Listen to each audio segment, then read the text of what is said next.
కాలానుగుణంగా శ్రీ భగవాన్, శ్రీ అమ్మ వీటన్నింటినీ నవీకరించారు. రచయిత ఆ సమయంలో వ్రాసిన బోధనలు, అనుభవాలను ఇప్పుడున్న వాటితో సరిపోల్చవద్దు. ఈ పుస్తకము చదువుతున్నప్పుడు 1994-95 సంవత్సరంలోని కల్కి ధర్మంలోకి మనం ప్రయాణిస్తాం.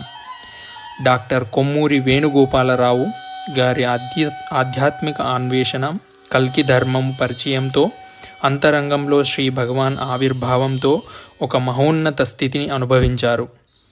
కల్కి ధర్మం ప్రయోజనాల గురించి, అది మనిషికి, సమాజానికి, ప్రపంచానికి ఏ విధంగా ఉపయోగపడుతుందో, ఆత్మోన్నతి వైపు ఎలా పయనింపజేస్తుందో అన్న అంశాల గురించి చక్కగా వివరించారు. కల్కి ధర్మంలోకి ప్రవేశించిన తర్వాత జీవితాలలో మార్పు వచ్చిన కేశవరావు గారు, రజనీ గారు, స్వర్ణకుమారి